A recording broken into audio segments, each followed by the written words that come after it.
The Gift of the Magi. A short story by O. Henry. $1.87. That was all. And 60 cents of it was in pennies. Pennies saved 1 and 2 at a time by bulldozing the grocer and the vegetable man and the butcher until one's cheeks burned with the silent imputation of parsimony that such close dealing implied. 3 times Della counted it. $1.87. And the next day would be Christmas. There was clearly nothing to do but flop down on the shabby little couch and howl. So Della did it, which instigates the moral reflection that life is made up of sobs, sniffles, and smiles, with sniffles predominating. While the mistress of the home is gradually subsiding from the first stage to the second. Take a look at the home. A furnished flat at $8 per week. It did not exactly beggar description, but it certainly had that word on the lookout for the mendicancy squad. In the vestibule below was a letter box into which no letter would go, and an electric button from which no mortal finger could coax a ring. Also appertaining thereunto was a card bearing the name Mr. James Dillingham Young. The Dillingham had been flung to the breeze during a former period of prosperity, when its possessor was being paid $30 per week. Now, when the income was shrunk to $20, the letters of Dillingham looked blurred, as though they were thinking seriously of contracting to a modest and unassuming D.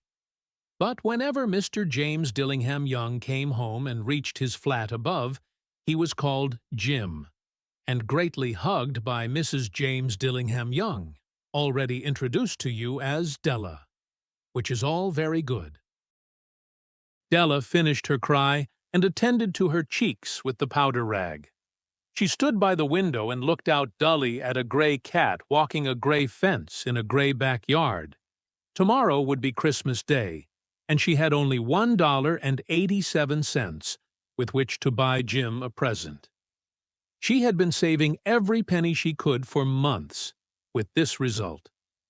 $20 a week doesn't go far. Expenses had been greater than she had calculated. They always are.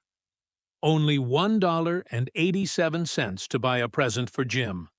Her Jim. Many a happy hour she had spent planning for something nice for him.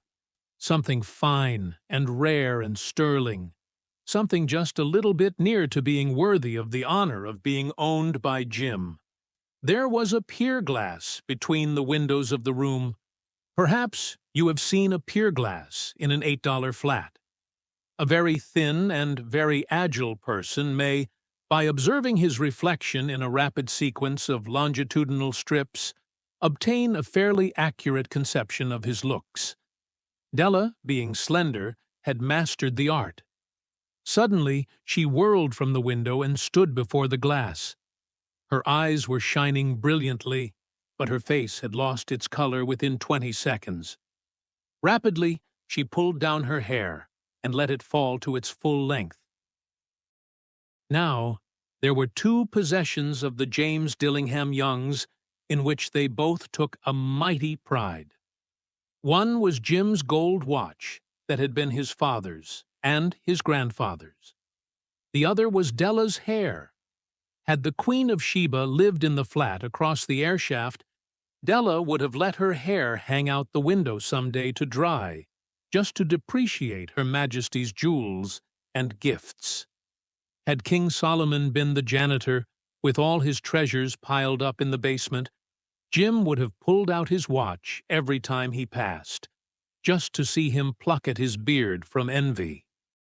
So now Della's beautiful hair fell about her, rippling and shining like a cascade of brown waters. It reached below her knee and made itself almost a garment for her. And then she did it up again, nervously and quickly. Once she faltered for a minute and stood still while a tear or two splashed on the worn red carpet. On went her old brown jacket. On went her old brown hat. With a whirl of skirts, and with the brilliant sparkle still in her eyes, She fluttered out the door and down the stairs to the street. Where she stopped, the sign read, Madame Sofronie, hair goods of all kinds. One flight up, Della ran and collected herself, panting. Madame, large, too white, chilly, hardly looked the Sofronie. "Will you buy my hair?" asked Della. "I buy hair," said Madame. "Take your hat off and let's have a sight at the looks of it." Down rippled the brown cascade. $20, said Madame, lifting the mass with a practiced hand. "Give it to me quick," said Della. Oh, and the next 2 hours tripped by on rosy wings. Forget the hashed metaphor. She was ransacking the stores for Jim's present. She found it at last. It surely had been made for Jim and no one else. There was no other like it in any of the stores, and she had turned all of them inside out. It was a platinum fob chain, simple and chaste in design, properly proclaiming its value by substance alone and not by meretricious ornamentation, as all good things should do. It was even worthy of the watch. As soon as she saw it, she knew that it must be Jim's. It was like him. Quietness and value, the description applied to both. $21 they took from her for it, and she hurried home with the 87 cents. With that chain on his watch, Jim might be properly anxious about the time in any company. Grand as the watch was, he sometimes looked at it on the sly on account of the old leather strap that he used in place of a chain. When Della reached home, her intoxication gave way a little to prudence and reason. She got out her curling irons and lighted the gas, and went to work repairing the ravages made by generosity added to love. Which is always a tremendous task, dear friends, a mammoth task. Within 40 minutes, her head was covered with tiny, close-lying curls that made her look wonderfully like a truant schoolboy. She looked at her reflection in the mirror long, carefully, and critically. "If Jim doesn't kill me," she said to herself, "before he takes a second look at me, he'll say I look like a Coney Island chorus girl. But what could I do? Oh, what could I do with $1.87? At 7 o'clock, the coffee was made, and the frying pan was on the back of the stove, hot and ready to cook the chops. Jim was never late. Della doubled the fob chain in her hand and sat on the corner of the table near the door that he always entered. Then she heard his step on the stair, away down on the first flight, and she turned white for just a moment. She had a habit for saying little silent prayers about the simplest everyday things, and now she whispered, "Please, God, make him think I am still pretty." The door opened, and Jim stepped in and closed it. He looked thin and very serious. Poor fellow, he was only 22, and to be burdened with a family. He needed a new overcoat, and he was without gloves. Jim stopped inside the door, as immovable as a setter at the scent of quail.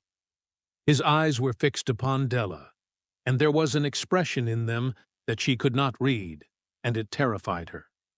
It was not anger, nor surprise, nor disapproval, nor horror, nor any of the sentiments that she had been prepared for. He simply stared at her fixedly with that peculiar expression on his face. Della wriggled off the table and went for him. "Jim, darling," she cried, "don't look at me that way. I had my hair cut off and sold it because I couldn't have lived through Christmas without giving you a present. It'll grow out again. You won't mind, will you? I just had to do it. My hair grows awfully fast. Say, Merry Christmas, Jim, and let's be happy. You don't know what a beautiful, nice gift I've got for you." "You've cut off your hair?" asked Jim laboriously, as if he had not arrived at that patent fact yet, even after the hardest mental labor. "Cut it off and sold it," said Della. "Don't you like me just as well, anyhow? I'm me without my hair, ain't I? Jim looked about the room curiously. You say your hair is gone, he said, with an air almost of idiocy. You needn't look for it, said Della. It's sold, I tell you. Sold and gone, too. It's Christmas Eve, boy. Be good to me, for it went for you. Maybe the hairs of my head were numbered, she went on with sudden serious sweetness. But nobody could ever count my love for you. Shall I put the chops on, Jim? Out of his trance, Jim seemed quickly to wake. He unfolded his Della. For 10 seconds, let us regard with discreet scrutiny some inconsequential object in the other direction. $8 a week, or $1,000,000 a year. What is the difference? A mathematician or a wit would give you the wrong answer. The Magi brought valuable gifts, but that was not among them. This dark assertion will be illuminated later on. Jim drew a package from his overcoat pocket and threw it upon the table. Don't make any mistake, Dell, he said, about me. I don't think there's anything in the way of a haircut or a shave or a shampoo that could make me like my girl any less. But if you'll unwrap that package, you may see why you had me going a while at first. White fingers and nimble tore at the string and paper. And then an ecstatic scream of joy. And then, alas, a quick feminine change to hysterical tears and wails, necessitating the immediate employment of all the comforting powers of the lord of the flat.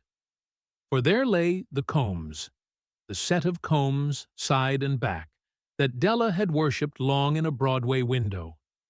Beautiful combs, pure tortoise shell, with jeweled rims, just the shade to wear in the beautiful vanished hair.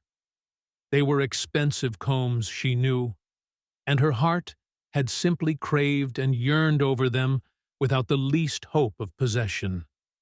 And now they were hers, but the tresses that should have adorned the coveted adornments were gone.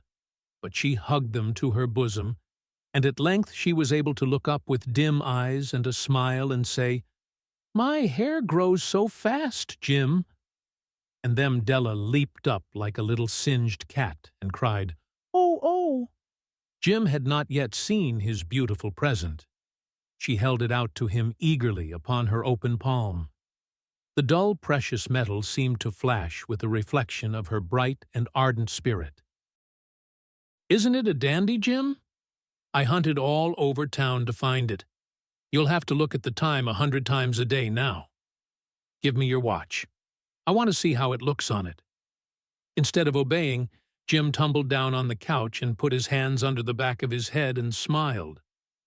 "Dell," said he, "let's put our Christmas presents away and keep 'em a while.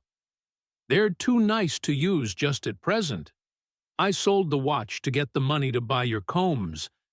And now, suppose you put the chops on." The Magi, as you know, were wise men, wonderfully wise men, who brought gifts to the babe in the manger.